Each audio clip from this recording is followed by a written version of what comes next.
The Beatles are probably one of mankind's greatest success stories. Four working-class English lads came together to play music and became the most influential band of all time. While they hit incredible heights, their career was also fraught with difficulty. Here's the Beatles' tragic story.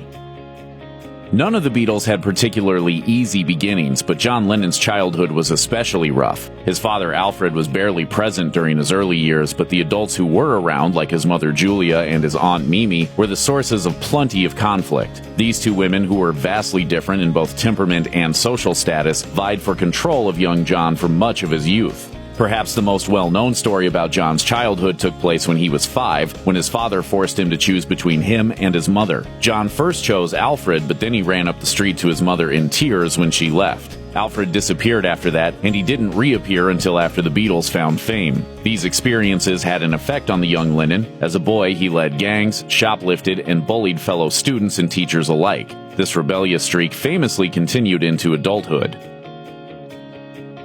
While Lennon's childhood was certainly troubled, Ringo Starr's was downright nightmarish. Born Richard Starkey, his father walked out on him when he was just 4. He also fell victim to a host of diseases throughout his childhood, including tuberculosis, which forced him to spend 2 years in a sanatorium. Luckily, things started to look up from there. Starkey's stepfather began to encourage the young boy's interest in music during this time in the sanatorium, and he was given his first drum kit for Christmas in 1957, 2 years after his release. Only a few years later, he joined his first proper band and changed his name to Ringo Starr. Then, while touring in Germany, he met a group of talented young musicians on residency who were calling themselves the Beatles.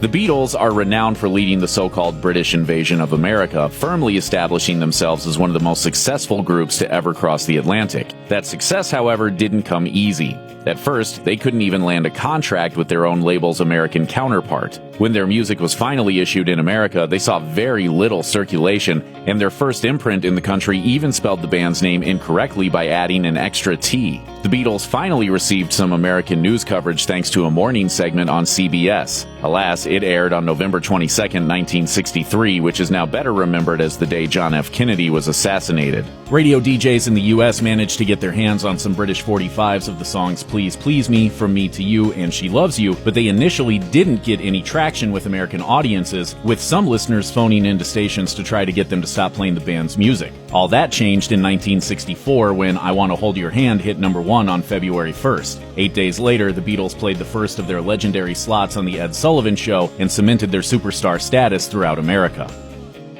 Compared to some of the raucous rockers who arrived just after them, the Beatles can easily be seen as the do-gooders of 60s pop music. And to an extent, that's actually true. They had some brushes with the law, but most of them were due to their love of soft drugs. Still, that doesn't mean their record was entirely unblemished during their heyday. For example, McCartney and original drummer Pete Best were deported from Germany for setting fire to a condom. The homes of various Beatles were also frequently raided by the police thanks to the efforts of a draconian sergeant named Norman Pilcher, who headed a British drug enforcement group. If that name sounds familiar, you are correct. The name Pilcher made it into the song I Am the Walrus as a sly put-down. But it was the Swedish police who would finally nab a Beatle for drug possession, as Paul and his wife Linda were charged a $2,000 fine for holding marijuana in 1972. The couple would be brought in on the same charge quite a few times over the next few years, including in Japan and Barbados. I would like to see it decriminalized, because I don't think in the privacy of my own room I was doing anyone any harm whatsoever. On the night of December 8, 1980, John Lennon and Yoko Ono ate out for dinner near their apartment in New York City. Afterward, they returned home to say goodnight to their 5-year-old son, Sean. They stepped out onto the street, where a man named Mark David Chapman was waiting for them with a .38 handgun. He shot Lennon 4 times in the back. By the time the police arrived, it was too late. Despite the efforts of a team of doctors and nurses, Lennon died just before midnight at a local hospital. The assassination shocked the world. Although Ono declined to hold a funeral for her husband, a wave of mourning took over the world. Tens of thousands gathered in Liverpool and New York to commemorate the late Beatle with a 10-minute silence. The violent death cemented Lennon's status as an icon. The shooting happened. Does it ever make sense? Is anything like that ever? No, I mean, it's just a very sudden thing.